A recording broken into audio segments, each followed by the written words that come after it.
Cuando la puerta metálica de la celda se cerró tras de mí por primera vez, aún no comprendía que acababa de cruzar la invisible frontera entre la vida y la mera existencia.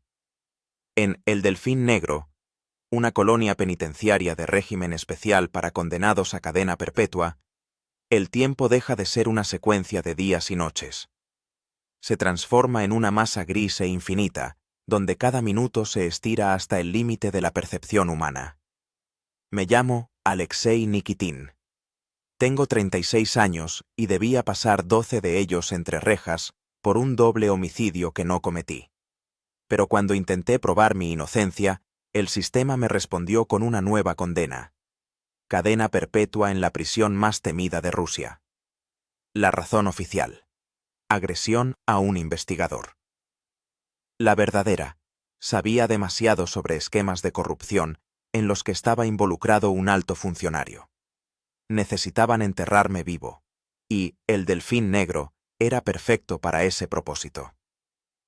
Mi celda es un ataúd de hormigón de 2 por 3 metros, una estrecha cama de hierro atornillada al suelo, una mesita diminuta, un inodoro sin separación y una bombilla tenue en el techo que nunca apagan. La única ventana es una estrecha rendija bajo el techo, a través de la cual solo se puede ver el cielo gris de Oremburgo. El horario del día es inalterable. Levantarse a las 6 de la mañana, asearse, desayuno, una sopa aguada y agua hervida, revisión, paseo de 1 hora en un patio de hormigón del tamaño de la celda, almuerzo, cena, toque de queda a las 10 de la noche. Entre estos puntos, el vacío, lleno de silencio y desesperación. Aquí todo está calculado para quebrar a una persona. Solo se puede uno desplazar con la cabeza gacha, las manos a la espalda, y al encontrarse con el personal, ponerse de cara a la pared. Está prohibido hablar. La ducha es 1 vez por semana, durante 15 minutos. Las visitas familiares son 2 veces al año, a través de un cristal. Mi madre murió 1 año después de mi encarcelamiento. Mi mujer solicitó el divorcio 2 años después. Mi hija, que tenía 5 años cuando me arrestaron, dejó de venir a las visitas después de la 3ª vez. Ella no me reconoció, y yo no la reconocí a ella. Así me quedé solo en este abismo. En 3 años, aprendí a existir en modo automático. Mi envoltura externa cumplía todos los requisitos, y por dentro creé mi propio mundo, al que me escapaba cada minuto libre. Imaginaba que paseaba por el bosque, escuchaba el murmullo de un arroyo, sentía el olor de los pinos. Recordaba cada libro que había leído, cada película que había visto, cada conversación que había tenido en libertad. Pero un día ocurrió algo que me sacó de este entumecimiento. Durante una rara conversación con otros presos, de camino a la enfermería, escuché accidentalmente un fragmento de conversación entre los guardias. Sí, Sokolov del bloque 8. Ataque al corazón. No lograron llevarlo. Sokolov era la única persona con la que a veces me comunicaba a través de la pared a golpes. Un exmilitar de edad avanzada, llevaba 15 años encerrado y solía decir que el sistema no es eterno. Ahora estaba muerto, y su cuerpo probablemente ya lo llevaban a la morgue de la colonia. Aquella noche no pude dormir. Ante mis ojos estaba la imagen de Sokolov, un hombre bajo, canoso, con unos ojos sorprendentemente vivos.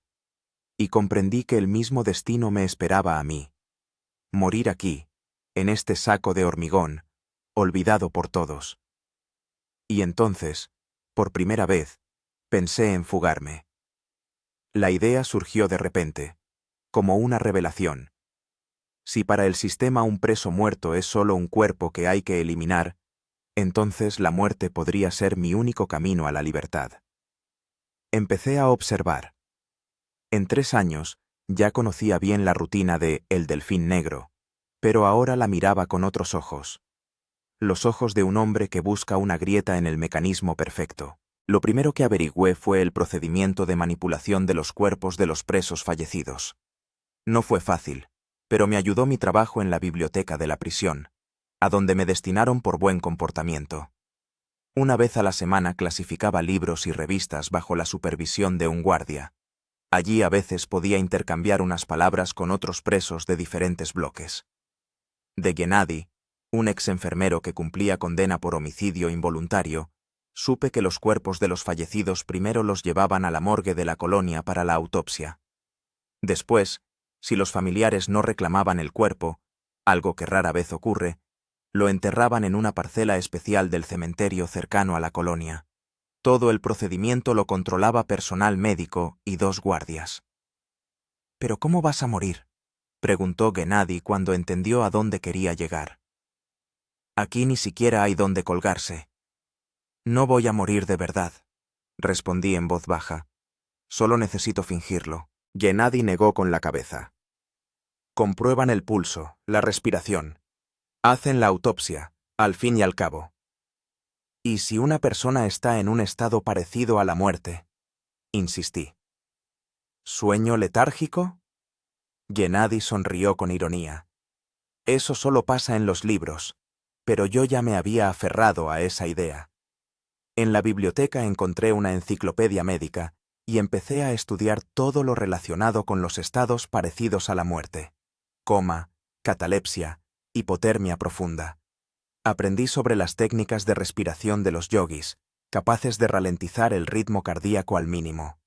Paralelamente, empecé a preparar mi cuerpo. Todos los días, durante mi paseo de 1 hora, hacía ejercicios de respiración. En la celda, me ejercitaba para aguantar la respiración, aumentando gradualmente el tiempo de 1 minuto a 3 y luego a 5. Aprendí a controlar mi pulso, ralentizándolo con la fuerza de voluntad. Pero eso no era suficiente. Necesitaba algo que ayudara a simular la muerte de manera lo suficientemente convincente como para engañar al personal médico. La solución llegó inesperadamente. En la colonia había un preso apodado el farmacéutico, un antiguo farmacéutico que estaba encarcelado por fabricar drogas. Trabajaba en la enfermería y tenía acceso a medicamentos. A través de una cadena de intermediarios, le envié una nota pidiéndole una reunión. La reunión tuvo lugar 1 mes después, cuando me llevaron a un chequeo rutinario. El farmacéutico, un hombre delgado de rostro amarillento, fingió que me sacaba sangre para un análisis mientras susurraba. Puedo conseguir tetrodotoxina. En dosis bajas, causa parálisis temporal, ralentización del ritmo cardíaco y la respiración. Pero es muy peligroso. Un poco más de la dosis y realmente morirás. ¿Cuánto tiempo dura el efecto?, pregunté. De 6 a 12 horas, dependiendo de la dosis y el estado físico. ¿Será suficiente? Si calculamos todo correctamente, te llevarán a la morgue a tiempo. Después, tus problemas. ¿Qué quieres a cambio? Cuando salgas, busca a mi hija, dile que la amaba, y dale la dirección donde escondí el dinero para su educación. Acepté. 1 semana después, mientras trabajaba en la biblioteca, encontré en una pila de libros un pequeño paquete con polvo blanco y una nota. 1,4 de cucharadita 2 horas antes de la muerte. Beber con mucha agua. Que Dios te ayude. Ahora tenía veneno. Pero eso no era suficiente. Necesitaba calcular el tiempo con precisión y crear una situación en la que mi muerte pareciera natural. Empecé a simular problemas del corazón. Me quejaba de dolores en el pecho, falta de aire. Durante las revisiones, a veces fingía que me encontraba mal. Poco a poco, los guardias y el personal médico se acostumbraron a la idea de que el preso Nikitin tenía problemas del corazón. Paralelamente, estudiaba el horario del personal. Necesitaba elegir un día en el que en la morgue estuviera de guardia el patólogo menos atento. Recopilando información de otros presos, descubrí que los jueves en la morgue trabajaba un anciano, el doctor Kovalev, que a menudo omitía la autopsia de los cuerpos de los presos, limitándose a un examen externo y una conclusión formal. Quedaba el último problema: cómo salir de la morgue y abandonar el territorio de la colonia. Aquí me ayudó la casualidad. Durante una de las visitas a la enfermería, escuché una conversación entre los guardias sobre que en la morgue estaban reparando el sistema de ventilación y que los trabajadores de la ciudad Venían todos los días. Poco a poco, el plan fue tomando forma. Decidí morir el miércoles por la noche para que mi cuerpo fuera trasladado a la morgue el jueves por la mañana. Allí esperaba despertarme antes de que comenzara la autopsia, salir por el conducto de ventilación y, aprovechando el ajetreo del día laboral, abandonar el territorio de la colonia. Solo quedaba elegir el día. Y decidí que sería el 21 de junio, el día del solsticio de verano, el día más largo del año, simbólico para un hombre que iba a regresar de entre los muertos a la vida. La mañana del 21 de junio comenzó como de costumbre. Levantarse a las 6 es, lavarse, desayunar. Pero para mí este día era especial. Posiblemente el último día en el Delfín Negro. O el último día de mi vida, si algo salía mal. Me comí el desayuno entero, aunque normalmente apenas tocaba la bazofia de la prisión. Necesitaba fuerzas. Durante el control matutino, me mantuve como siempre, pero dentro de mí rugía un huracán de emociones. Miedo, esperanza, dudas. Después del almuerzo, comencé los preparativos. Durante el paseo, hice una serie de ejercicios de respiración para relajar el cuerpo al máximo. Al regresar a la celda, saqué del escondite debajo del colchón el paquete con tetrodotoxina. Medí aproximadamente un cuarto de cucharadita, como me había aconsejado el farmacéutico, y escondí el polvo en un pliegue de la ropa. A las 17 trajeron la cena. Comí la mitad, dejando el resto sobre la mesa. A las 18:30, cuando generalmente comenzaba la ronda nocturna, decidí que era hora de actuar. Disolví el polvo en una taza con agua y lo bebí de un trago. El sabor era ligeramente amargo, pero nada especial. Durante los primeros minutos no sentí ningún cambio y empecé a temer que el farmacéutico me hubiera engañado. Pero entonces sentí un ligero hormigueo en las yemas de los dedos, que gradualmente se extendía por todo el cuerpo. 10 minutos después, mis extremidades se volvieron pesadas, como si estuvieran llenas de plomo. Respirar se hacía cada vez más difícil. Me acosté en la litera y me concentré en la respiración, tratando de no entrar en pánico. Esto es normal, me decía. Así es como debe ser. 5 minutos después, sentí que mis párpados se volvían pesados y la consciencia comenzaba a nublarse. Con el último esfuerzo de voluntad, me giré de lado y colgué el brazo de la litera. Quería que pareciera que me había caído durante un ataque al corazón. Luego llegó la oscuridad. No sé cuánto tiempo pasó antes de que escuchara el sonido de la puerta de la celda abriéndose y las voces de los guardias. «Nikitin, levántate para el control nocturno». Pausa. «Nikitin, ¿estás sordo? De pie». Sentía que alguien se acercaba a la camilla, pero no podía moverme. Mi cuerpo no me obedecía, aunque mi conciencia estaba relativamente lúcida. «Joder, parece que no respira». Me voltearon boca arriba. Alguien me abofeteó con brusquedad. «No tiene pulso. Llama a los médicos».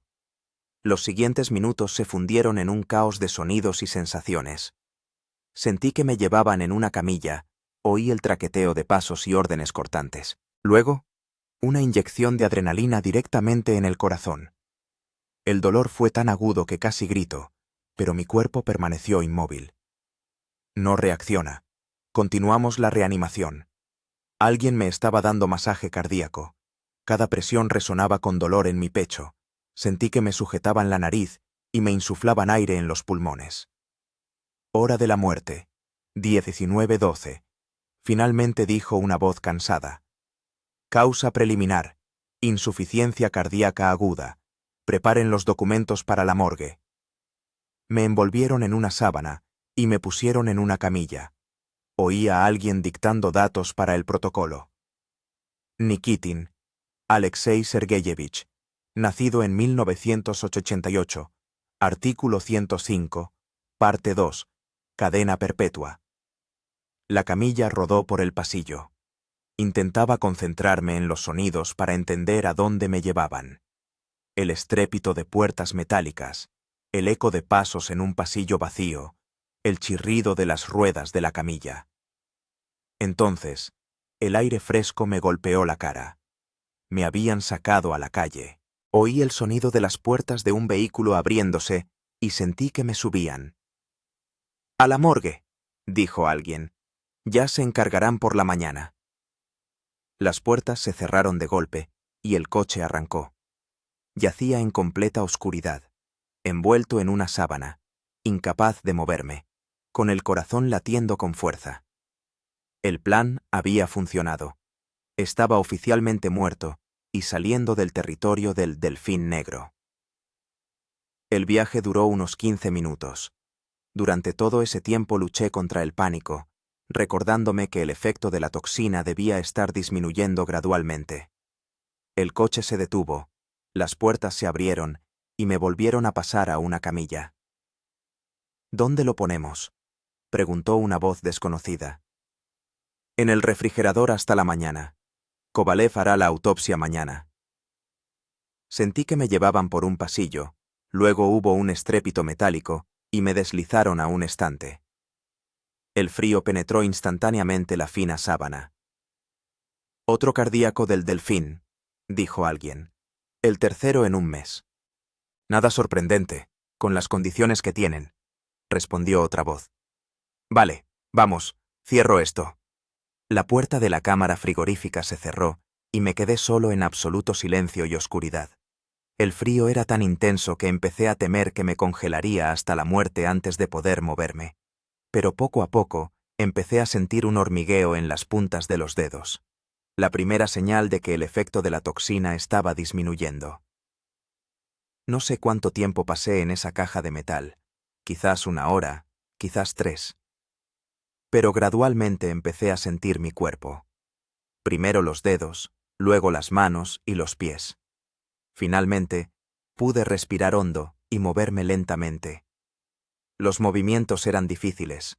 Los músculos estaban como de madera por el frío y el efecto de la toxina. Pero estaba vivo y libre de mi celda. Ahora venía lo más difícil, salir de la morgue. El frío me calaba hasta los huesos. Cada movimiento era increíblemente difícil, como si mis músculos se hubieran convertido en mecanismos oxidados. Lentamente giré la cabeza, intentando orientarme en la oscuridad de la cámara frigorífica. Lo primero que tenía que hacer era salir de la caja metálica. Con cuidado, palpé el espacio a mi alrededor. La repisa en la que yacía era extraíble, como un cajón de una cómoda. Si encontraba el mecanismo de bloqueo. Mis dedos tocaron una pequeña palanca al lado de la repisa. Tiré de ella y la repisa se deslizó suavemente. La tenue luz de emergencia de la morgue me permitió orientarme. Estaba en la sala de autopsias, una habitación con varias cámaras frigoríficas y una mesa de autopsias en el centro. No había ventanas, solo una puerta al fondo de la habitación. En la pared había un reloj que marcaba las 2:17 de la noche. Tenía unas 4 horas antes de que empezara la jornada laboral. Lentamente, superando la resistencia de cada músculo, me senté y luego bajé las piernas de la repisa. Me mareé, sentí náuseas. Respiré hondo varias veces, intentando controlar el mareo. Cuando el mareo disminuyó un poco, me puse de pie con cuidado. Las rodillas me flaquearon, pero mantuve el equilibrio apoyándome en la cámara frigorífica. Solo llevaba puesto el uniforme de presidiario, una fina camisa y pantalones de algodón, y unas zapatillas de tela en los pies. No llegaría muy lejos así. Mirando a mi alrededor, vi un armario en la esquina de la habitación. Podría haber ropa del personal. Lentamente me dirigí hacia él, agarrándome a las paredes y los muebles para apoyarme. En el armario colgaban batas blancas de diferentes tamaños. Elegí la más grande, que podría ocultar el uniforme de presidiario. En el estante inferior, encontré unas botas de goma. Me quedaban grandes, pero eran mejores que las zapatillas de presidiario. Ahora tenía que encontrar la salida de la morgue. Según mi plan, tenía que salir por el conducto de ventilación, pero primero tenía que encontrarlo. Con cuidado me acerqué a la puerta de la sala de autopsias y escuché. Silencio. Lentamente giré el pomo. No estaba cerrado. Entorné la puerta y miré al pasillo. Vacío. El corredor estaba tenuemente iluminado por luces de emergencia. Salí de la sala de autopsias y miré a mi alrededor. A la derecha, el corredor terminaba en una puerta metálica maciza, probablemente una salida al exterior. A la izquierda había varias puertas, posiblemente despachos o trasteros. Decidí revisar primero las habitaciones de la izquierda. Podría haber un conducto de ventilación. La primera puerta daba a un pequeño despacho con un escritorio y un ordenador. La segunda, a una sala de descanso del personal con un sofá y un pequeño frigorífico. La tercera estaba cerrada con llave.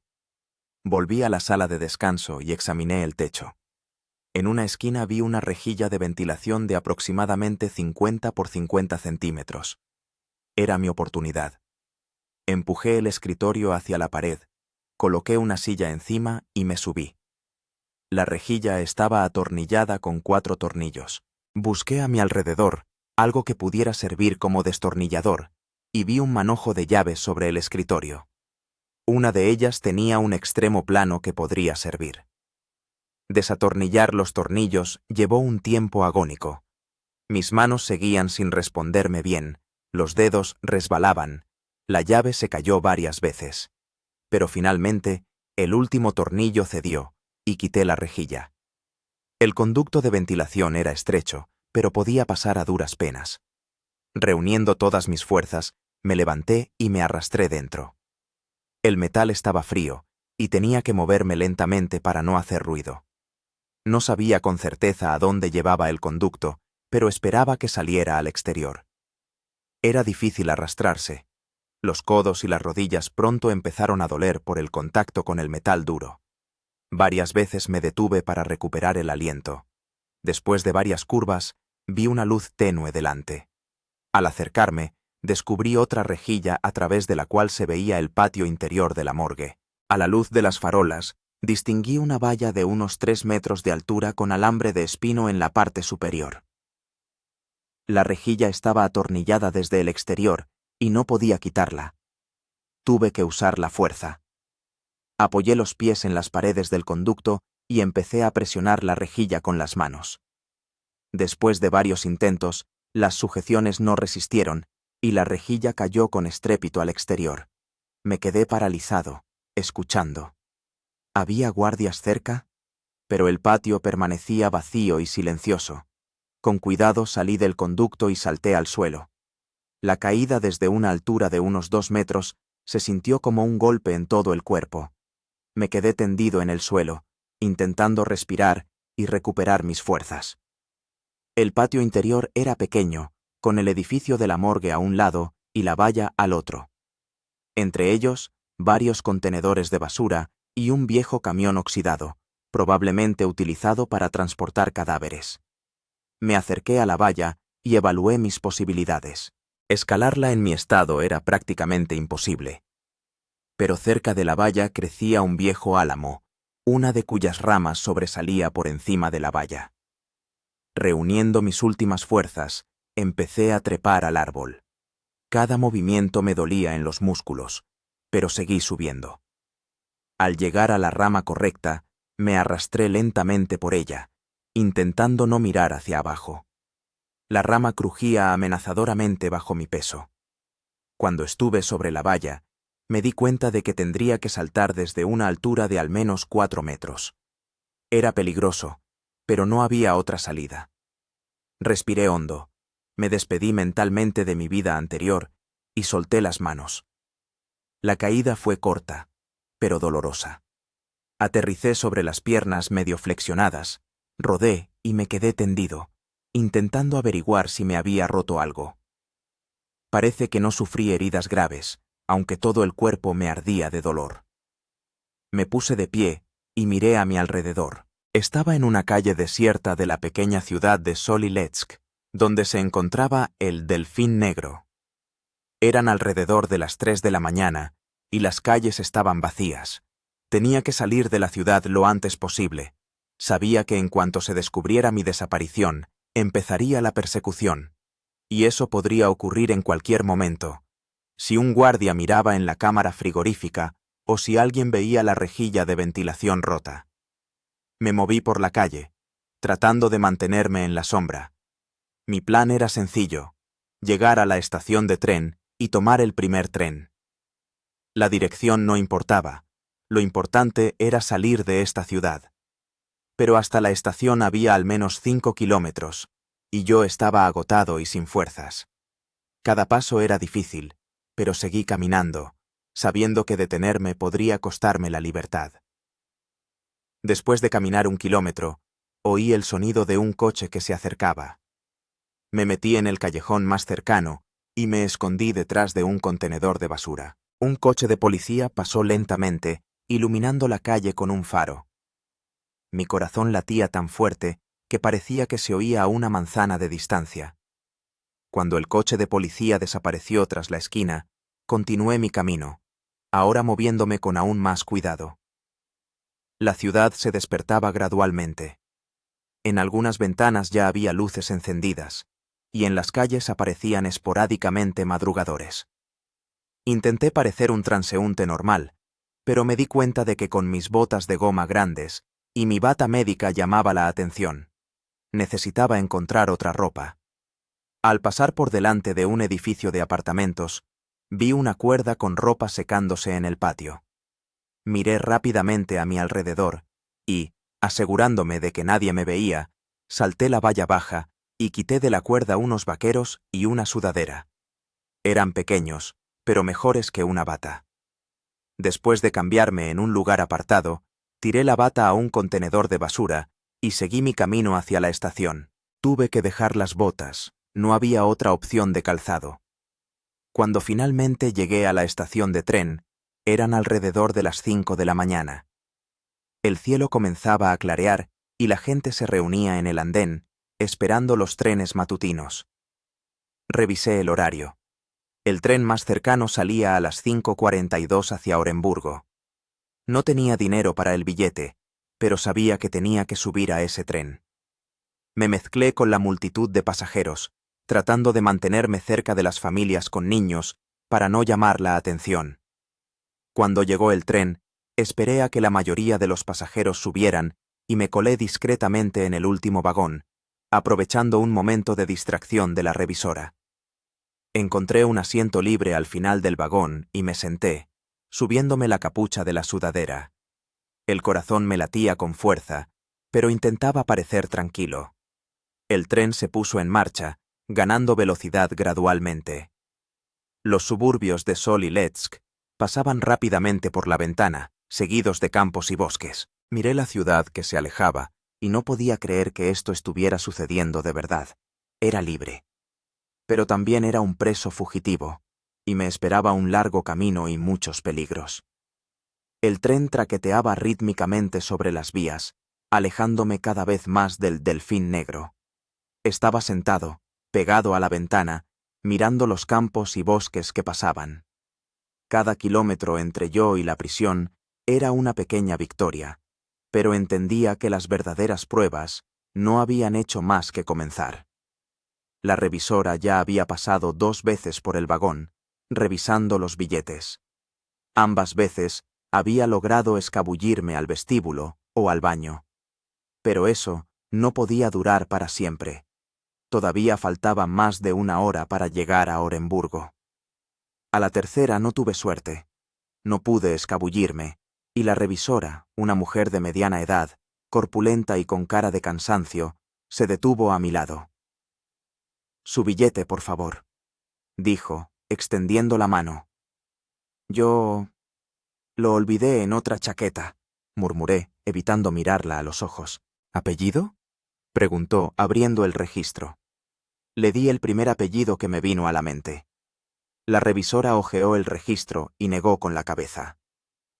«No hay nadie con ese nombre en la lista. Tendrá que pagar el billete y la multa». «No tengo dinero», reconocí con sinceridad. La revisora me miró atentamente. Sabía que tenía un aspecto terrible, pálido, con los ojos hundidos, con ropa arrugada y que no me venía bien. Tendrá que bajarse en la próxima estación, dijo después de una pausa. O llamaré a la policía. Entendí que era inútil discutir. Tenía que bajarme en la siguiente estación, una pequeña parada en medio de la estepa. Cuando el tren se detuvo, salí en silencio a la plataforma. La revisora se aseguró de que abandonara el vagón y el tren siguió su camino, dejándome solo. La estación consistía en un solitario andén y un pequeño edificio de taquilla, cerrado con llave. Alrededor se extendía la inmensa estepa, y a lo lejos se vislumbraba un pequeño pueblo. Me senté en un banco e intenté ordenar mis pensamientos. No tenía dinero, ni documentos, ni comida. Oficialmente estaba muerto, pero si me atrapaban, me devolverían al Delfín Negro, con una pena adicional por fuga. O tal vez simplemente desaparecería sin dejar rastro. Eso les sucedía a los presos fugitivos. El sol subía cada vez más alto. Hacía calor. Me atormentaba la sed, pero no sabía dónde encontrar agua. Tenía que ir al pueblo y arriesgarme a pedir ayuda a los lugareños. El camino al pueblo me llevó alrededor de 1 hora. Era un pequeño asentamiento de unas pocas docenas de casas, muchas de las cuales parecían abandonadas. No había un alma en la única calle. Todos estaban trabajando o escondidos del calor del mediodía. Me acerqué a la primera casa con signos de vida. Había ropa tendida en el patio y una chimenea humeaba en la cocina de verano. Después de tocar la puerta, escuché el ladrido de un perro y luego el crujido de una puerta que se abría. En el umbral estaba una anciana con un descolorido vestido de tela de algodón y un pañuelo. «¿Qué quieres?», preguntó, mirándome con suspicacia. «Buenos días», dije, tratando de hablar lo más cortésmente posible. Me he perdido. Iba a ver a unos familiares, pero me bajaron del tren porque olvidé el billete. ¿Podría pedirle agua?». La mujer siguió examinándome con la mirada, pero luego asintió y entró en la casa. Al cabo de 1 minuto volvió con una taza de agua. Bebí el agua con avidez, sintiendo cómo la humedad vivificante se extendía por mi cuerpo. «Muchas gracias», dije, devolviendo la taza. «¿Vienes de lejos?», preguntó la mujer, suavizándose un poco. «De Moscú», mentí. Iba a ver a mi tío en Oremburgo, pero... pasó esto. «¿Y por qué estás tan andrajoso? Y la ropa no te viene bien». «Me robaron en el tren». Seguí inventando sobre la marcha. Dinero, documentos, cosas. Se llevaron todo. Esta ropa me la dio gente amable. La mujer negó con la cabeza. «Qué desgracia contigo, ya. ¿Tienes hambre?». Quería negarme por cortesía, pero mi estómago gruñó traicioneramente. «Mucho», admití. «Pasa». La mujer abrió la puerta. «Te daré de comer. Pero mira, no se te ocurra robar nada. No tengo nada que llevarse de todas formas». La seguí hasta el patio, donde había una pequeña mesa bajo un manzano. Una mujer trajo un plato de borscht, un trozo de pan y un vaso de leche. Comí despacio, saboreando cada cucharada. Era la primera comida decente en los últimos 3 años. «¿Cómo te llamas, hijo?», preguntó la mujer, sentándose frente a mí. «Sergei», respondí, eligiendo un nombre que no evocara ninguna asociación con mi verdadero nombre. «Yo soy María Petrovna. Vivo aquí sola. Mi marido murió hace 5 años, y mis hijos están en la ciudad». Asentí con la cabeza, sin dejar de comer. María Petrovna me contó su vida, sobre el pueblo, sobre cómo los jóvenes se marchan a las ciudades y los ancianos se consumen en casas vacías. «¿Y tú qué vas a hacer?», preguntó finalmente. «¿Sin dinero? ¿Sin documentos?». «No lo sé», respondí con sinceridad. «Quizá encuentre algún trabajillo para ahorrar para el billete». «¿Qué trabajo vas a encontrar aquí?». María Petrovna hizo un gesto de desaprobación con la mano. «A lo mejor Petrovich te echa una mano. Mañana va a la ciudad a llevar leña». «¿Y quién es Petrovich?». «Mi vecino. El único en el pueblo que tiene un camión. Se gana la vida con transportes». Era una oportunidad. Si ese Petrovich iba a ir a la ciudad, podía pedirle que me llevara con él. ¿No podría presentármelo?, pregunté. Le ayudaría con la leña a cambio del viaje a la ciudad. María Petrovna se quedó pensativa, luego asintió. Bueno, vamos a verlo. Pero primero lávate la cara, que pareces más feo que la muerte. No pude evitar sonreír ante esa comparación. Si ella supiera lo cerca que estaba de la verdad. Después de lavarme y descansar un poco, fuimos a casa de Petrovich. Resultó ser un hombre hosco, de unos 60 años, con el rostro curtido y las manos fuertes de un leñador.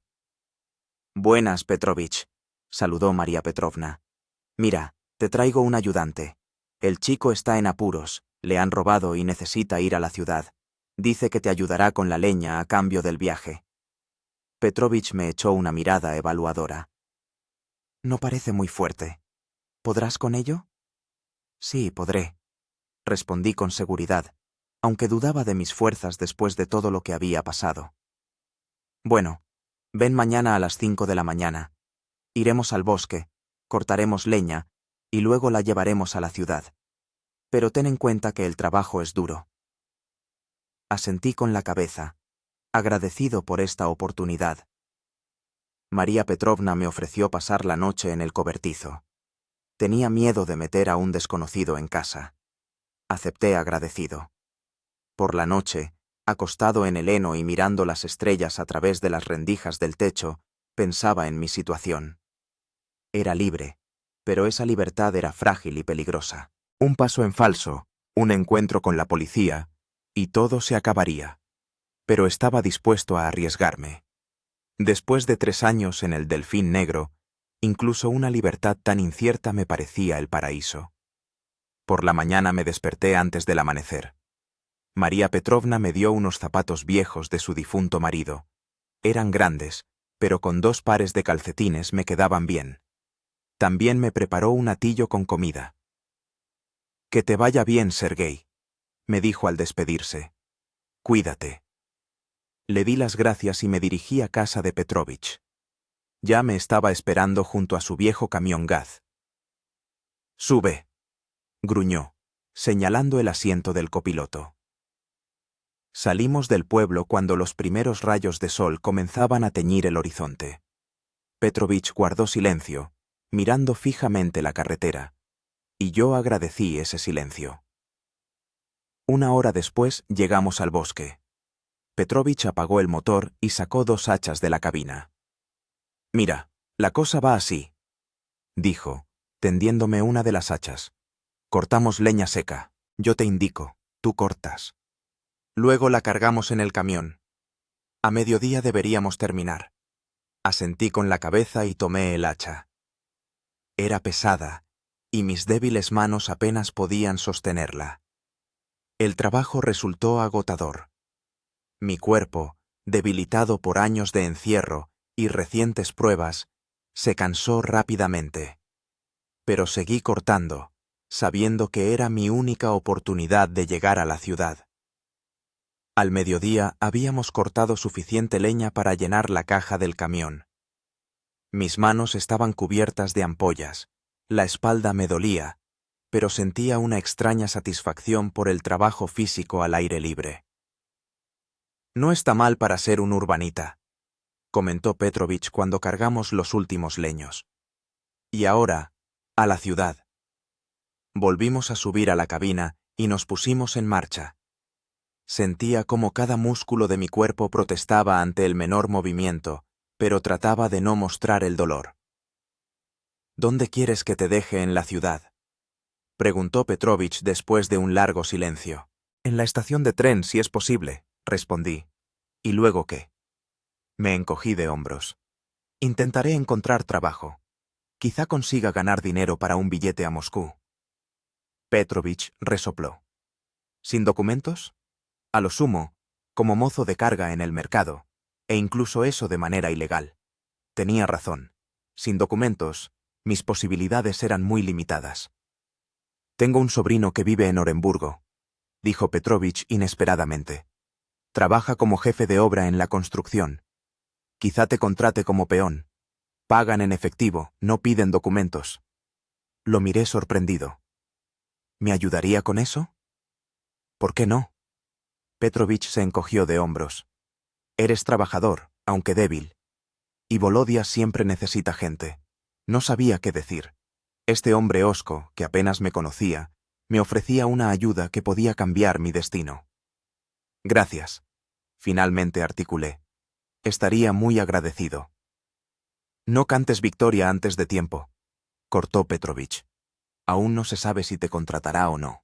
Entramos en Oremburgo sobre las 3 de la tarde. La ciudad parecía inmensa después del pueblo y el patio de la cárcel. Calles bulliciosas, mucha gente, coches. Me sentía perdido y vulnerable en ese torrente de vida. Petrovich detuvo el camión cerca del mercado y sacó su teléfono móvil. Espera, voy a llamar a Vovka. Se alejó unos pasos y habló brevemente sobre algo. Luego regresó. Tuviste suerte. Vovka dijo que fueras. Ahora está en una obra en el microdistrito Stepnoy. Te llevaré allí y luego iré a vender leña. Media hora después, llegamos a un edificio de apartamentos en construcción. Alrededor reinaba la actividad. Decenas de trabajadores, maquinaria de construcción, montañas de materiales. Petrovich me llevó hasta un hombre bajo y fuerte de unos 35 años, con un casco y una tableta en las manos. Vovka, este es Sergei, del que te hablé, me presentó Petrovich. Al chico lo robaron, sin dinero, sin documentos. Pero es trabajador. Vovka me examinó con una mirada evaluadora. ¿Tienes experiencia en la construcción? No, admití con sinceridad. Pero aprendo rápido. Bueno, asintió Vovka. Te contrataré como ayudante. 500 rublos al día, puedes vivir en una caseta con los demás. La comida corre por tu cuenta, pero hay una cocina compartida. ¿Te sirve? 500 rublos al día. Era poco para los estándares de la ciudad, pero para mí, que no tenía nada, era una fortuna. Me sirve, asentí. Gracias. Entonces ve con Aslan. Vovka señaló a un hombre alto de piel morena. Él te enseñará todo. Me giré hacia Petrovich para darle las gracias, pero ya se dirigía a su camión, levantando la mano en un gesto de despedida. Gracias, le grité. Estoy en deuda con usted. Petrovich no se volvió, solo agitó la mano. Así comenzó mi nueva vida. Una vida de fantasma entre los vivos. Un hombre sin nombre, sin pasado, sin documentos.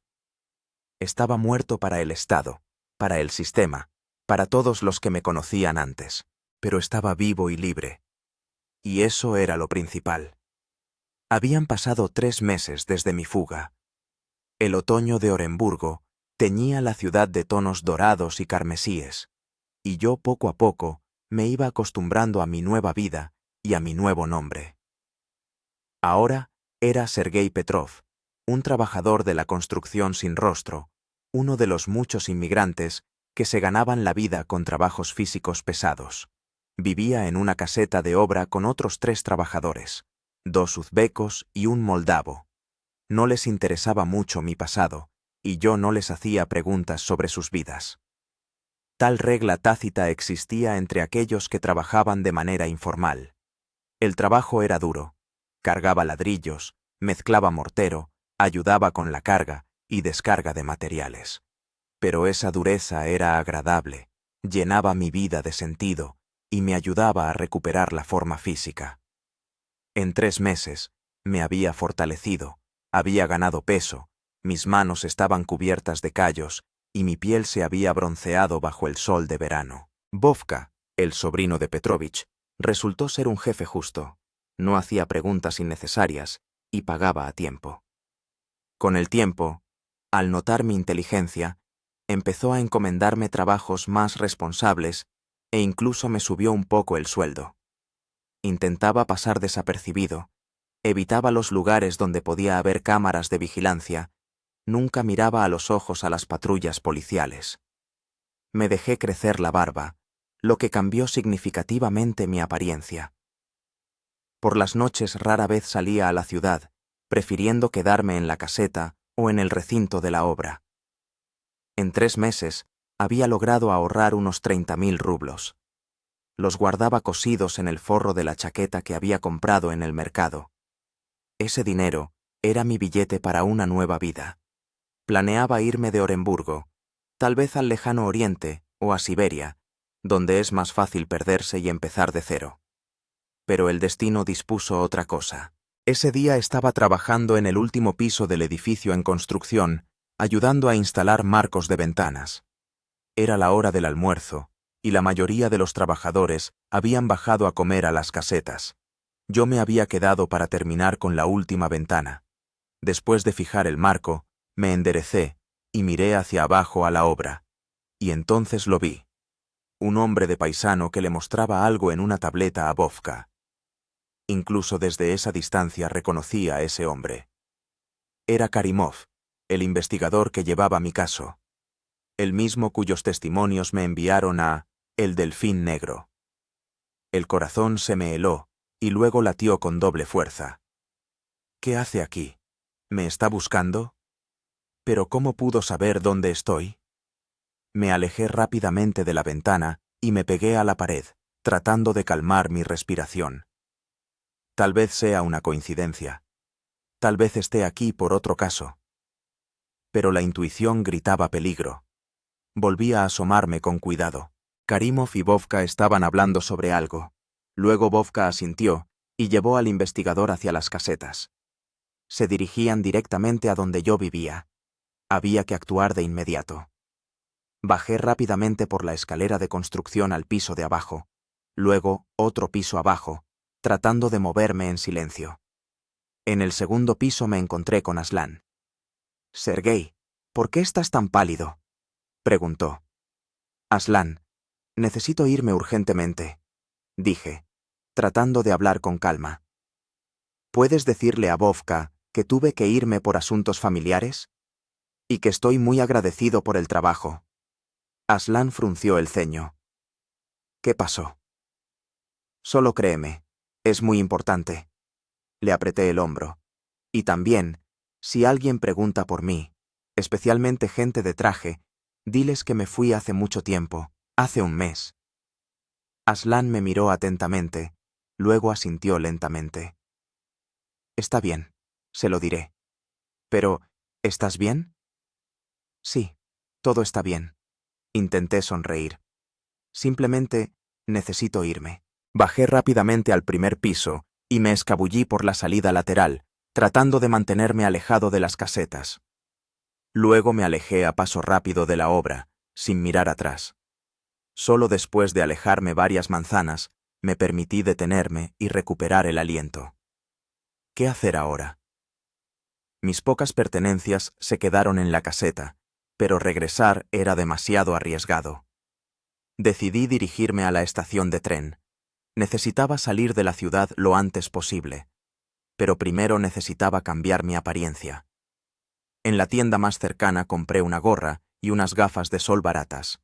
Luego entré al baño público de la estación de autobuses y, mirándome en el espejo roto, me recorté la barba con unas tijeras, dejando solo una barba incipiente. Esto no cambiaba mucho mi apariencia, pero combinado con la gorra y las gafas, me daba la oportunidad de no ser reconocido a simple vista. En la estación de tren, revisé el horario. El próximo tren salía en 2 horas hacia Novosibirsk. Era perfecto. Lejos de Oremburgo, una gran ciudad donde era fácil perderse. Compré un billete en un vagón de tercera clase, pagando en efectivo y dándome el nombre de Petrov Sergei Ivanovich. La cajera ni siquiera me miró, contando el cambio con su habitual rutina. Quedaban 2 horas hasta la salida. No me atrevía a quedarme en la estación, temiendo las patrullas policiales, y decidí pasar este tiempo en un pequeño parque cercano. Sentado en un banco debajo de un viejo arce, intenté serenarme. La aparición de Karimov no podía ser una coincidencia. Eso significaba que alguien me había reconocido, o que mi desaparición de la morgue había sido descubierta, y ahora me estaban buscando como un preso fugado. Pero, ¿por qué Karimov? Él era el investigador de mi primer caso, no un carcelero. A menos que tuviera miedo de que yo revelara la verdad sobre el esquema de corrupción en el que él estaba involucrado. Este pensamiento me heló la sangre. Si era así, me buscaría no para devolverme a la cárcel, sino para silenciarme para siempre. Saqué de mi bolsillo el teléfono, un modelo barato, comprado en el mercado, con una tarjeta SIM prepago.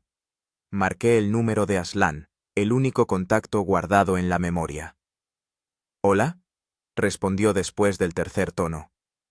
Aslan, soy yo, dije en voz baja. ¿Qué está pasando en la obra? ¿Sergei? En su voz se notaba tensión. Hay policía aquí. Están registrando las casetas, preguntando por ti. Muestran tu foto. Dicen que eres un delincuente fugitivo. Cerré los ojos. Eso significaba que, después de todo, me estaban buscando oficialmente. ¿Qué dijo Vovka?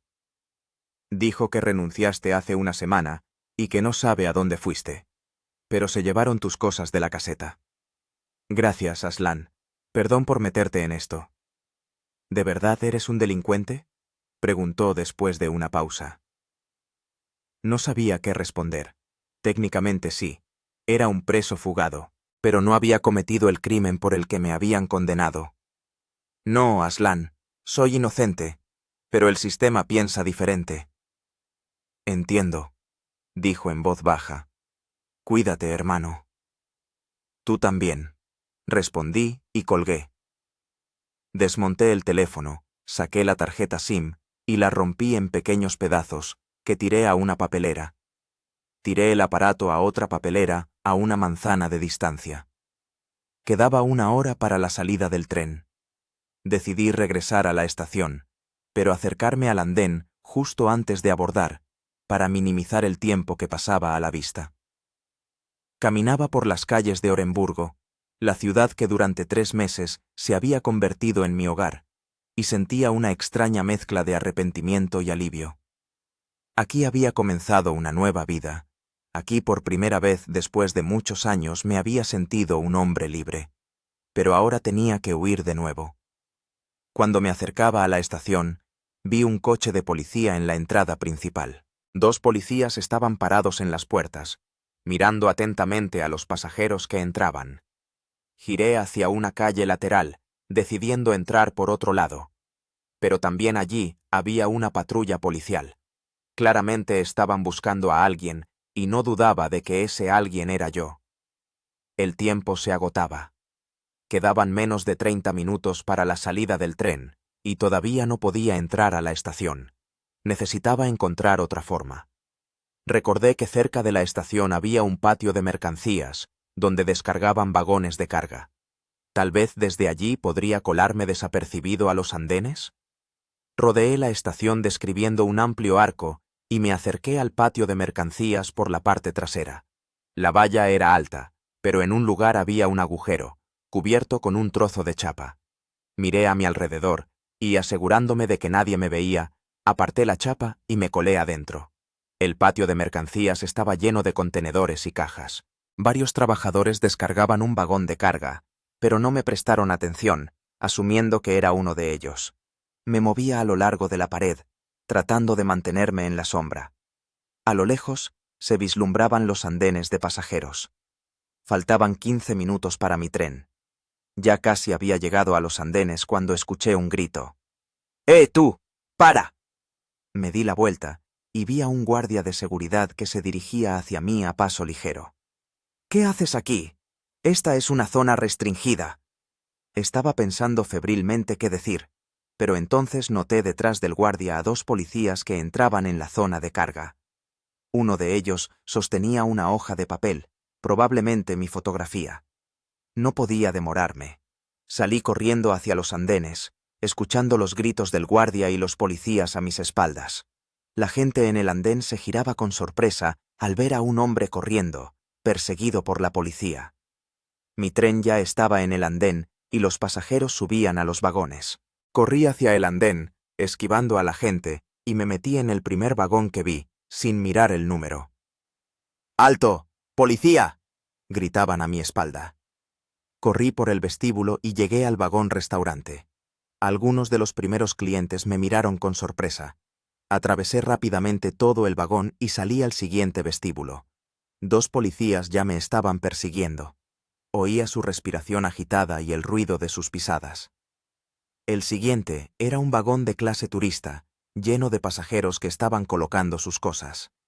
Me abrí paso entre ellos, tratando de no tirar a la gente, pero aún así provocando protestas indignadas. «Perdón, disculpen», murmuraba mientras avanzaba hacia el siguiente vestíbulo. Los policías se estaban quedando atrás, obstaculizados por la multitud de pasajeros, pero sabía que no se rendirían. En el siguiente vagón vi un compartimento abierto del conductor y, sin dudarlo, me metí allí, cerrando la puerta tras de mí. No había nadie en el compartimento. Rápidamente eché un vistazo y vi un pequeño armario de servicio. Al abrirlo, encontré un uniforme de conductor colgado en una percha. Sin perder tiempo, me quité la chaqueta y me puse la chaqueta del uniforme sobre la camiseta. Era grande, pero en esta situación no importaba. Oí a los policías entrar en el vagón y empezar a preguntar a los pasajeros. No había tiempo para pensar. Me puse la gorra de conductor, que encontré en un estante, y salí del compartimento con la actitud más segura que pude.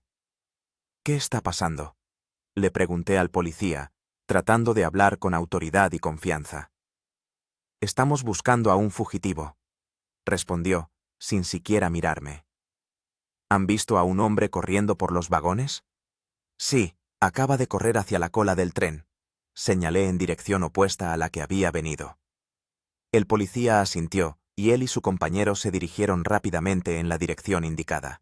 Volví al compartimento del conductor, con el corazón latiendo tan fuerte que parecía que el sonido se oía en todo el vagón.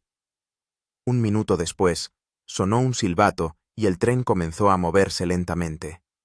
Miré por la ventana y vi a los policías salir corriendo del último vagón al andén, mirando a su alrededor.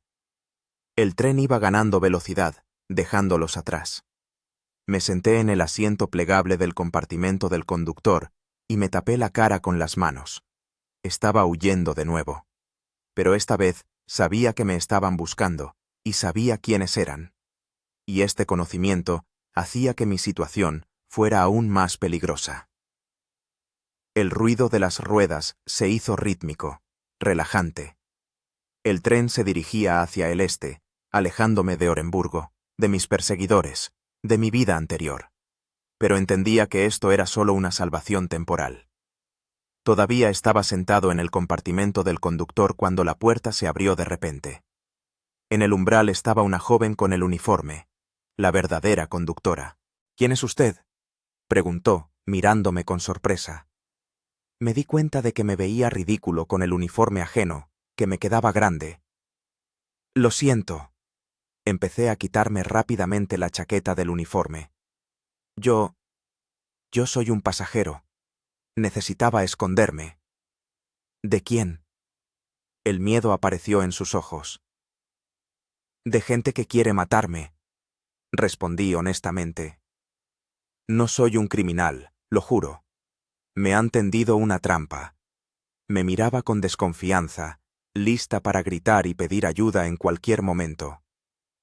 «Por favor», le tendí mi billete. «Tengo un billete para este tren, solo que en otro vagón. No quería causar ningún problema, pero realmente necesito ayuda». Ella tomó el billete, lo examinó y me miró con duda. «¿Por qué debería creerte?». Respiré hondo. «Porque si no me ayudas, me devolverán a la cárcel por un delito que no cometí, o me matarán para que no pueda demostrar mi inocencia». Algo en mi voz o en mi mirada debió convencerla. Se quedó pensando un momento, luego asintió. «Está bien, pero no puedes quedarte aquí. Pronto vendrá el jefe de tren a hacer una inspección». «¿A dónde voy?». «A tu vagón, según tu billete. Ahora mismo están revisando los documentos allí, pero dentro de media hora terminará. Te llevaré por los pasillos de servicio». Asentí con gratitud. «Gracias. Estoy en deuda contigo». ¿Cómo te llamas?, preguntó cuando le devolví el uniforme. Sergei, respondí, usando mi nuevo nombre. Elena, se presentó ella. Vamos, antes de que alguien nos vea. Elena me llevó por las dependencias de servicio del tren, evitando los pasillos principales, donde podría haber inspectores. Atravesamos vestíbulos técnicos y pasillos estrechos, de cuya existencia los pasajeros comunes ni siquiera sospechaban. Cuando llegamos a mi vagón, Elena inspeccionó el entorno y asintió. La revisión ya se ha hecho. Su asiento es el 23, litera superior. Ahora mismo no hay nadie allí. Gracias de nuevo, dije. No sé cómo podré agradecérselo. Simplemente no cause problemas, respondió ella. Y si realmente es inocente, espero que pueda demostrarlo. Ocupé mi lugar en la litera superior y, finalmente, me permití relajarme. La adrenalina que me había mantenido en marcha durante la persecución comenzaba a ceder, y sentí un cansancio extremo. Mientras me dormía bajo el rítmico traqueteo de las ruedas, pensaba en que mi libertad volvía a estar amenazada, y en que esta vez no me limitaría a huir y esconderme. Había llegado el momento de actuar. Me desperté con unas voces abajo. 2 hombres discutían las últimas noticias, y sin querer agucé el oído. Imagínate, se hizo el muerto y se escapó de la morgue, decía uno. Ayer salió en todas las noticias. Anda ya, como en las películas, respondió el segundo. ¿Y quién es? Un preso de Delfín Negro. Dicen que es especialmente peligroso. De apellido Nikitin. Me quedé helado. Así que mi historia se había hecho pública. Ahora me buscaría toda la policía del país. ¿Y por qué estaba en la cárcel?, preguntó el segundo hombre. Por un doble asesinato, creo. No dieron detalles, solo que es peligroso, y que si te lo encuentras lo mejor es llamar a la policía directamente. Apreté los puños. Me habían presentado como un monstruo, un asesino. Era parte del plan. Nadie sentiría lástima por un delincuente peligroso. Nadie creería en su inocencia. Entendí que ahora mi cara estaría en todas partes. En las noticias, en los periódicos, en Internet. Necesitaba cambiar aún más mi aspecto, y lo antes posible. Cuando los hombres de abajo terminaron de hablar y se fueron al vagón restaurante, bajé de la litera y saqué del macuto un espejito. Mi pelo había crecido en estos 3 meses, pero podía cortármelo aún más corto. La barba, que me había afeitado antes de la huida, ya empezaba a crecer, pero no lo suficiente como para cambiar mi cara. En el baño del vagón, me corté el pelo casi al rape con unas tijeras de manicura que había comprado en la estación. Después volví a mi asiento y me cubrí de la cabeza a los pies con la manta, fingiendo dormir. El tren llegó a Novosibirsk a primera hora de la mañana del tercer día. Esperé a que la mayoría de los pasajeros abandonara el vagón, y solo entonces salí yo, calándome la gorra hasta los ojos y sin levantar la vista. Novosibirsk me recibió con una llovizna otoñal. Caminaba por las calles de la inmensa ciudad, sin saber a dónde iba, empapado hasta los huesos, con solo una mochila a la espalda. Necesitaba encontrar un lugar seguro donde quedarme y reflexionar sobre mis próximos pasos. En el bolsillo tenía unos 25.000 rublos. Todo lo que me quedaba después de comprar el billete y las cosas necesarias. Encontré un pequeño hotel en las afueras de la ciudad, donde no pedían el pasaporte al registrarse, y pagué por adelantado una semana. La habitación era pequeña y destartalada, pero con ducha y aseo privados, lo que era un verdadero lujo para mí después del barracón de obra. Lo primero que hice fue comprar un portátil barato en una tienda de segunda mano y conectarme a Internet a través de una red Wi-Fi pública. Necesitaba saber qué decían de mí en las noticias y cuán ampliamente se había difundido la información sobre mi fuga. Lo que vi superó mis peores temores. Mi historia estaba en todos los canales de noticias. Fuga sin precedentes de la prisión más estricta de Rusia. Peligroso asesino se hizo el muerto y escapó de la morgue. Búsqueda nacional de Alexei Nikitin. Había fotos mías por todas partes. Antiguas, tomadas antes del encarcelamiento, y nuevas, de las cámaras de seguridad de la estación de Oremburgo. Incluso publicaron un retrato robot con mi supuesta apariencia actual, con el pelo corto y barba incipiente. El retrato robot era sorprendentemente preciso. Las noticias también informaban de que había sido condenado por el doble asesinato del empresario Sergei Vorontsov y su esposa, cometido con especial crueldad y por motivos económicos. Ni una palabra de que siempre había afirmado mi inocencia, ni una palabra de las dudosas pruebas sobre las que me habían condenado. Apagué el portátil y me tumbé en la cama, mirando al techo. La situación parecía desesperada. Me buscaba todo el país. Mi cara la conocía todo el que veía las noticias.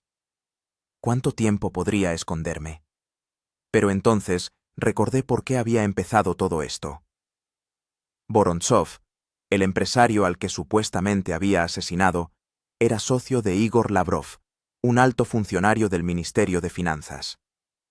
Juntos estaban llevando a cabo un plan para blanquear dinero público a través de contratos de construcción ficticios.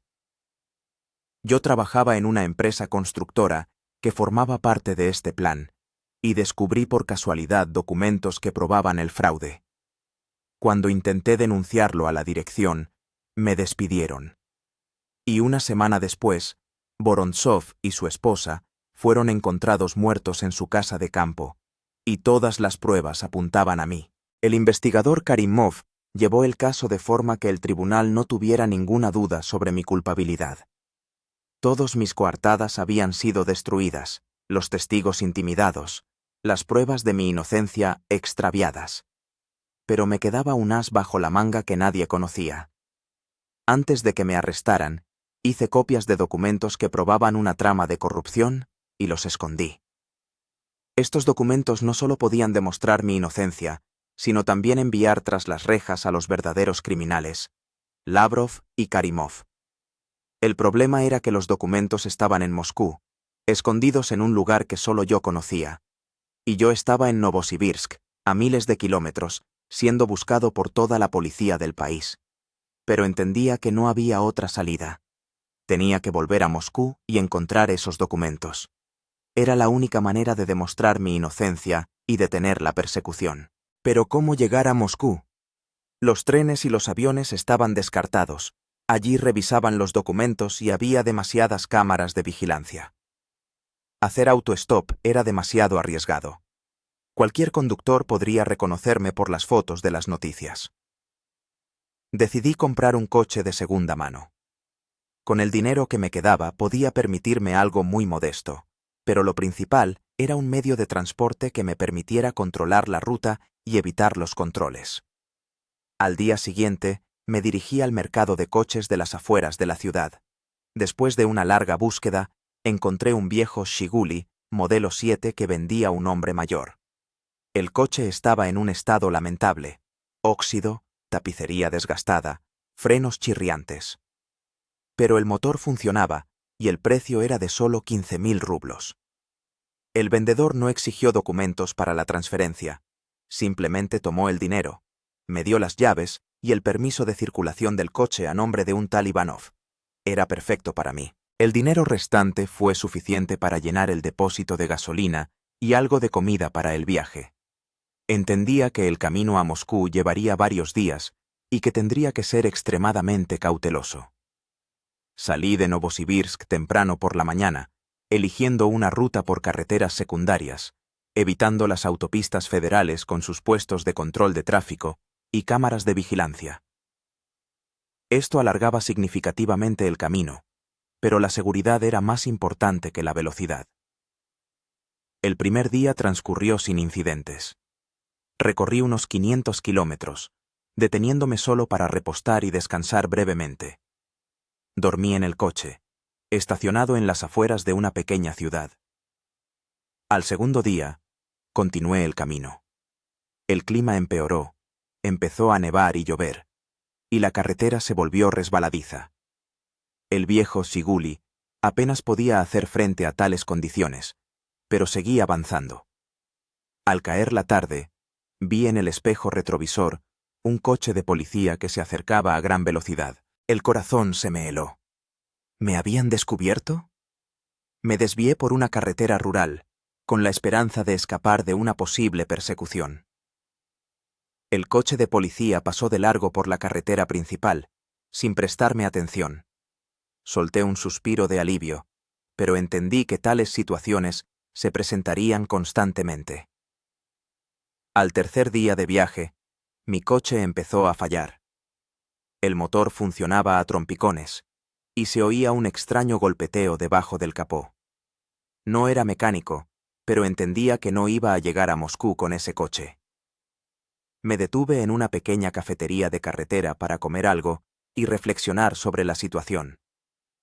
Dentro había varios camioneros bebiendo café y discutiendo las noticias de la carretera. Me senté en una mesa apartada, pedí un té y un sándwich, y sin querer escuché la conversación de los conductores.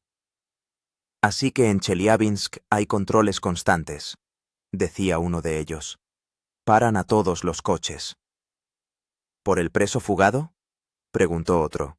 Sí, dicen que apareció en Siberia. Dicen que... Parece que lo vieron en Novosibirsk. Me tensé. Entonces sabían que yo había estado en Novosibirsk. ¿Pero cómo? ¿Quién me habría delatado? Y yo escuché que ya va camino de Moscú, intervino un tercer conductor. Mi hermano trabaja en la policía y dice que hay información de que va a por unos documentos. Casi me atraganto con el té. ¿Sabían de los documentos? ¿Pero de dónde? No se lo había dicho a nadie, ni siquiera a mi abogado. Así que en todas las carreteras hacia Moscú hay patrullas reforzadas, continuó el conductor. Especialmente revisan a los que van solos en coches viejos. Este era el fin de mi plan. Si había controles en todas las carreteras, no iba a poder llegar a Moscú sin ser detectado, sobre todo en un viejo Tiguli que estaba a punto de desmoronarse. Terminé mi té y salí de la cafetería, sintiendo cómo la esperanza me abandonaba. De pie junto a mi coche, miré el cielo gris y pensé que tal vez era hora de rendirme. Tal vez era mejor volver a la cárcel que vivir con miedo y huyendo constantemente. Pero entonces recordé el delfín negro, la celda de hormigón, la desesperación de aquellos días. No, no podía volver. Tenía que luchar hasta el final. Me subí al coche e intenté arrancar el motor. Tosió varias veces y se caló. Otro intento, el mismo resultado. A la tercera vez, el motor ni siquiera reaccionó al girar la llave. Salí del coche y golpeé el capó con rabia impotente. Era el fin. Sin coche, con un mínimo de dinero, a cientos de kilómetros de Moscú, buscado por toda la policía del país. ¿Problemas con el coche? Oí una voz a mi espalda. Me giré y vi a uno de los camioneros con los que acababa de estar sentado en el café. Un hombre alto, de unos 50 años, con barba canosa y ojos amables. Sí, no arranca, respondí, tratando de sonar tranquilo. A ver si puedo echarle un vistazo.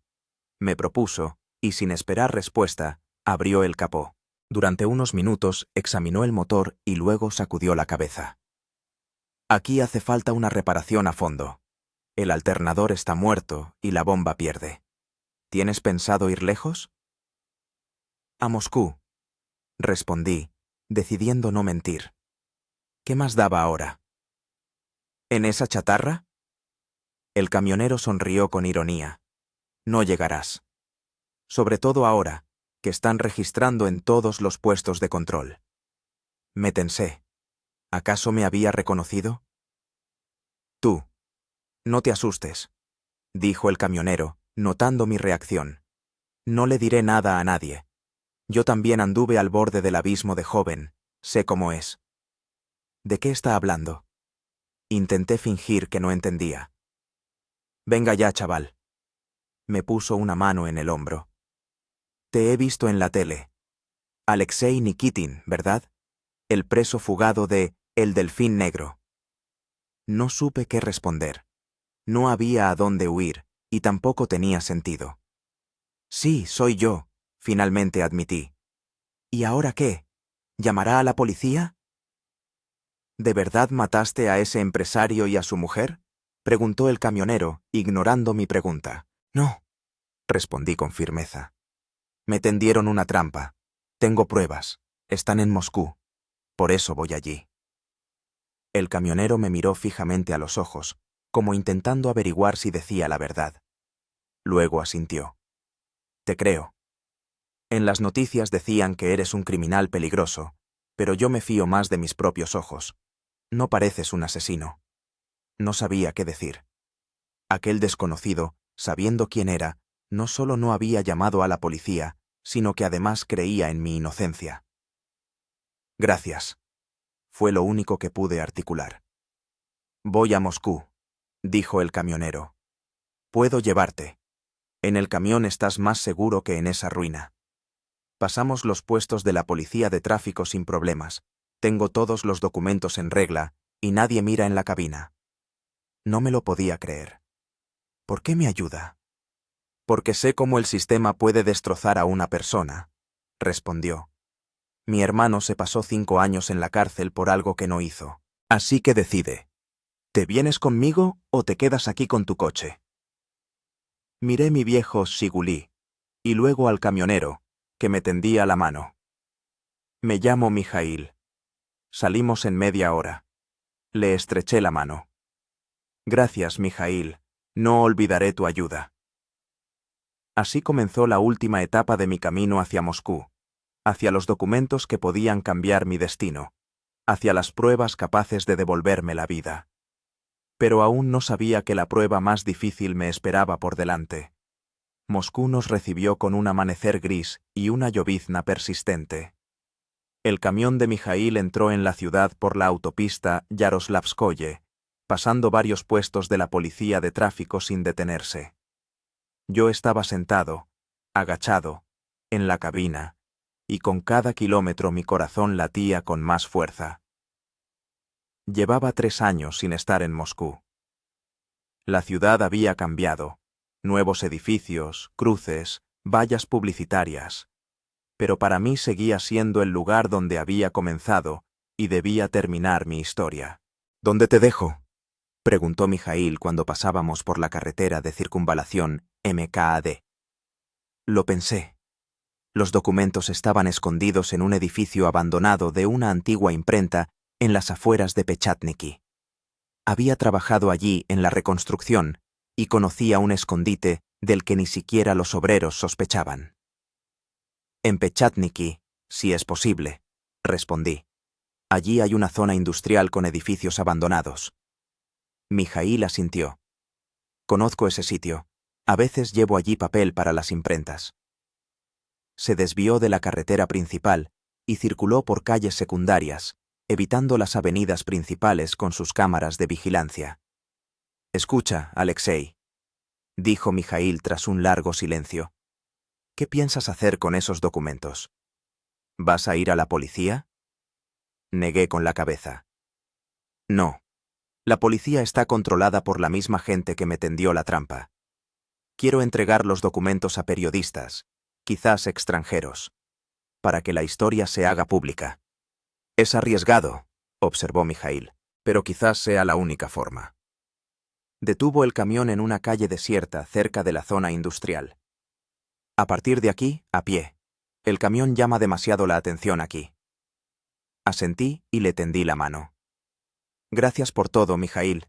No sé cómo agradecerte. Solo demuestra tu inocencia, respondió, estrechándome la mano. Y ten cuidado. Toma, llévate esto. Me tendió un pequeño paquete. Dentro había sándwiches, una botella de agua y una pistola. Es traumática, explicó Mijail, viendo mi sorpresa. No mata, pero puede asustar o retrasar a un perseguidor. Espero que no te haga falta. Guardé la pistola en el bolsillo de mi chaqueta. Gracias. Por todo. Buena suerte, Alexei, dijo Mijail. Y si necesitas algo, aquí tienes mi número. Llama a cualquier hora. Anotó el número en un trozo de papel y me lo tendió. Lo memoricé y destruí el papel. No necesitaba una prueba más. Al salir del camión, me dirigí a paso ligero hacia los edificios abandonados de la zona industrial. La niebla matutina envolvía los edificios semiderruidos, dándoles un aspecto fantasmagórico. Caminaba tratando de mantenerme en la sombra, evitando los espacios abiertos. El edificio de la imprenta se encontraba en lo más profundo de la zona industrial. Una construcción de ladrillo de 3 plantas con ventanas rotas y el tejado parcialmente derrumbado. Antaño, aquí se imprimían periódicos y revistas, pero ahora el edificio se desmoronaba lentamente bajo la influencia del tiempo y la intemperie. Entré con cautela por una puerta lateral que, milagrosamente, aún se sostenía en sus bisagras. En el interior olía a humedad, moho y ratas. Las tablas del suelo crujían bajo mis pies y el agua goteaba del techo. El escondite estaba en el segundo piso, en el antiguo despacho del director. Subí por una escalera tambaleante, atento a cada sonido. El edificio parecía vacío, pero no podía arriesgarme. El despacho del director era una pequeña habitación con una ventana rota y restos de muebles. En una esquina había una caja fuerte maciza que nadie había podido sacar debido a su peso. Fue allí donde escondí los documentos hacía 3 años. La caja fuerte estaba cerrada, pero yo conocía la combinación. El cumpleaños de mi hija. Introduje los números, giré el pomo y la puerta se abrió con un chirrido. En el interior había una bolsa de plástico sellada con cinta adhesiva. La saqué con las manos temblorosas por la tensión. Dentro estaban una memoria USB y copias en papel de documentos que probaban el esquema de corrupción de Lavrov y Vorontsov, así como material que indicaba que Karimov había falsificado las pruebas en mi contra. Guardé la bolsa en el bolsillo interior de mi chaqueta y ya me disponía a marcharme cuando oí el sonido de coches que se acercaban. Acercándome a la ventana, miré cautelosamente y vi 3 todoterrenos negros que se detenían frente al edificio. De los coches salieron varios hombres de paisano. Entre ellos, reconocí a Karimov. Me habían encontrado. Me habían parado ahí. ¿Pero cómo? No había tiempo para pensar en eso. Tenía que huir. Miré rápidamente a mi alrededor buscando una vía de escape. La ventana daba a la parte trasera del edificio, donde no había coches, pero saltar desde el segundo piso era demasiado peligroso. Oí cómo la puerta principal se abría abajo y varias personas entraban en el edificio. «Revisad la planta baja», ordenó la voz familiar de Karimov. «2 arriba. Está en alguna parte». Salí corriendo del despacho y corrí por el pasillo en dirección opuesta a las escaleras. Al final del pasillo había una escalera de incendios que conducía al tejado. Era mi única oportunidad. La escalera metálica estaba cubierta de óxido y crujía bajo mi peso, pero aguantó. Subí al tejado y miré a mi alrededor. El edificio se encontraba al borde de la zona industrial. Detrás comenzaba un descampado y más allá los barrios residenciales. Si conseguía llegar hasta ellos, podría perderme entre la gente. Oí pasos en la escalera. Mis perseguidores subían tras de mí. No podía demorarme. Corrí por el tejado, saltando por encima de los huecos y esquivando los charcos. Me detuve al borde del tejado. Hasta el edificio vecino había unos 3 metros, demasiado lejos para saltar. Abajo había un estrecho pasillo entre los edificios. Una caída allí significaría una muerte segura. «Nikitin», sonó una voz a mis espaldas. «Quieto. No tienes a dónde huir». Me di la vuelta. A 10 metros de mí estaba Karimov con una pistola en la mano. Detrás de él, 2 hombres corpulentos, también armados. «Suelta el paquete y levanta las manos», dijo Karimov. «Y, tal vez, sigas vivo». Retrocedí un paso, acercándome al borde del tejado. «Ambos sabemos que es mentira. No podéis permitir que siga vivo. Sé demasiado». Karimov sonrió con sorna. «Chico listo. Pero no te queda otra opción. Si saltas, te estrellarás». Si te rindes, tal vez podamos negociar. ¿Cómo me habéis encontrado? Pregunté, intentando ganar tiempo y urdir un plan. Tu amigo camionero, respondió Karimov. Llamó a la línea directa en cuanto te dejó. 500.000 rublos por información sobre el paradero de un criminal especialmente peligroso. No está mal como motivación, ¿no crees? Sentí como algo se rompía dentro de mí. Mikhail me había traicionado. El hombre en quien había confiado me había vendido por dinero. No le culpes demasiado, continuó Karimov, dando un paso adelante. Simplemente hizo lo que cualquiera habría hecho en su lugar. Y ahora suelta el paquete y ríndete. Miré hacia abajo. ¿Tal vez había alguna posibilidad de sobrevivir a la caída? ¿O era mejor rendirme y esperar un milagro? Pero entonces recordé el delfín negro, la celda de hormigón, los interminables días en aislamiento. No, no podía volver allí. Era mejor morir aquí, en libertad. Retrocedí otro paso, ahora de pie al borde del tejado. Estos documentos son mi única arma, y no os los voy a entregar. Entonces morirás, dijo fríamente Karimov, levantando la pistola. En ese momento oí el sonido de sirenas. Varios coches de policía entraban en la zona industrial. Karimov maldijo y se giró hacia sus hombres. ¿Qué está pasando? ¿Quién ha llamado a la policía? Ellos se encogieron de hombros con desconcierto. Karimov volvió a girarse hacia mí. Esto no cambia nada. De todas formas, no saldrás vivo de aquí. Apuntó, pero en ese momento, varios policías con las armas preparadas irrumpieron en el tejado. ¡Quietos todos! ¡Policía! ¡Tiren las armas! Karimov bajó lentamente la pistola y levantó las manos. Sus hombres siguieron su ejemplo. Uno de los policías, un joven capitán, se acercó a mí. ¿Alexei Nikitin? Queda usted detenido por fuga de un centro penitenciario. Asentí y me dejé poner las esposas. Este era el final de mi huida, pero quizás el inicio de un camino hacia la justicia. Tengo documentos, le dije al capitán. Prueban mi inocencia y la corrupción de altos funcionarios. Por favor, asegúrese de que lleguen a las manos correctas. El capitán me miró fijamente y asintió. Yo mismo me encargaré de ello.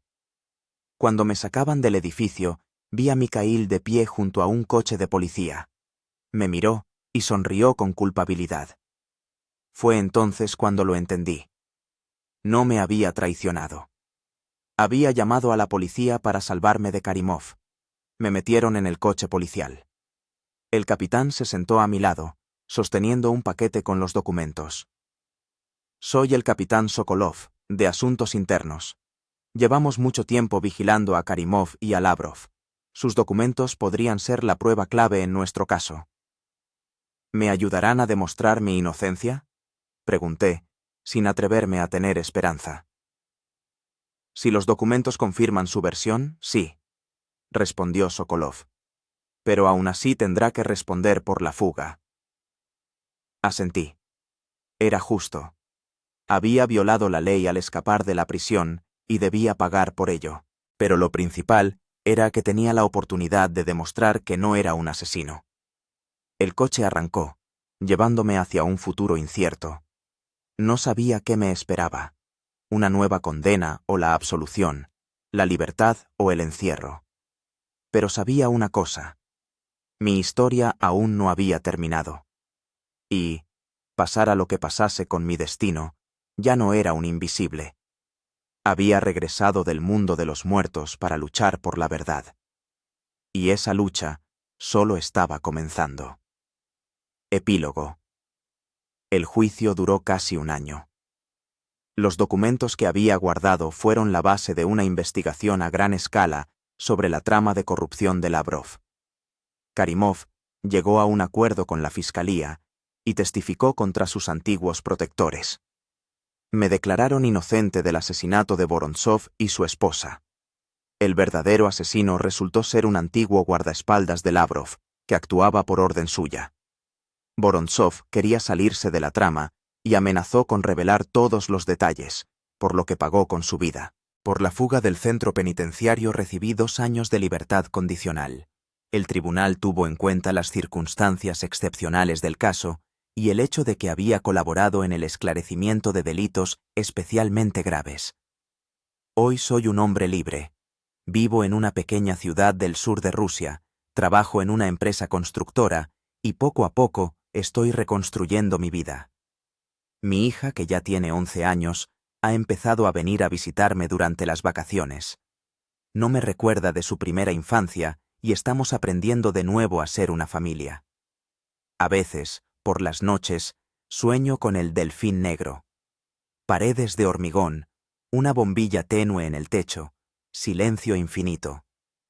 Me despierto bañado en sudor frío y tardo mucho en dormirme, agradeciendo al destino que solo sea un sueño. Mikhail se ha convertido en mi amigo. Rechazó la recompensa por mi captura y ahora a veces viene a visitarme cuando su ruta pasa por nuestra ciudad. Nos sentamos en el porche, bebemos té y hablamos de la vida, de la libertad, de lo importante que es seguir siendo humano incluso en las circunstancias más inhumanas. Ya no soy un invisible. Ya no soy un fantasma. Soy un hombre que ha pasado por el infierno y ha vuelto para contar su historia. Y si esta historia enseña algo, es solo una cosa: nunca rendirse, incluso cuando parece que el mundo entero está en tu contra. Porque a veces la noche más oscura es la última noche antes del amanecer.